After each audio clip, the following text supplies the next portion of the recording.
చిలకలూరుపేట నియోజకవర్గంలోని నాదెండ్ల మండలం Ganapavaram ICDS project ఆధ్వర్యంలో గర్భిణీలు బాలింతలకు 3 నుండి 7 సంవత్సరాల పిల్లలకు వైఎస్ఆర్ సంపూర్ణ పోషణ టెక్ హోమ్ రేషన్ కిట్లను అందించారు. సిడిపిఓ శాంతికుమారి ఆధ్వర్యంలో జరిగిన ఈ కార్యక్రమానికి ముఖ్య అతిథిగా municipal vice chairman Valleti Venkateswararao, కౌన్సిలర్లు హాజరై లబ్ధిదారులకు కిట్లను పంపిణీ చేశారు.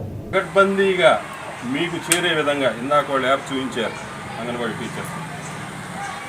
ఇంతకుముందు గతంలో అలా కాకుండా ప్రతి ఒక్కటి మీకు అందే విధంగా అంత ఆన్లైన్ ద్వారా ఇప్పుడు మీకు అందితేనే ఇక్కడ ఇది పోయింది, లేకపోతే ఇక్కడ స్టాక్ ఆఫీస్లో ఉంటుంది. మీరు ఎవరైనా మీకు అందకపోతే నిర్మోహం లేకుండా అడగొచ్చు. వాళ్ళు ఒకవేళ మీకు ఏదైనా సమాధానం చెప్పకపోతే పై ఆఫీస్కి సూపర్వైజర్ గారు ఉన్నారు, సిబిడిఓ గారు ఉన్నారు, వీళ్ళకి మీరు కంప్లైంట్ కూడా చేయొచ్చు. ప్రభుత్వం అంత నిర్దిష్టంగా ఇది అమలు జరగాలనే ఉద్దేశంతో ఇవన్నీ కూడా చేయడం జరుగుతుంది.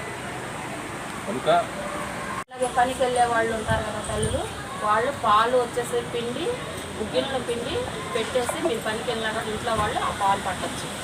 ఒక 6 గంటల వరకు అది నిల్వ ఉంటుంది అన్నమాట. ఆ పాలు అనేది మీరు పనికి వెళ్ళి వచ్చే లోపు ఆ పాలు ఫ్రిడ్జ్లో పెట్టైనా బయటికి పట్టచ్చు. డబ్బా పాలు మాత్రం ఎవరు కూడా యూజ్ చేయొద్దు. పనికి వెళ్ళి వచ్చినా కూడా శుభ్రంగా స్నానం చేసి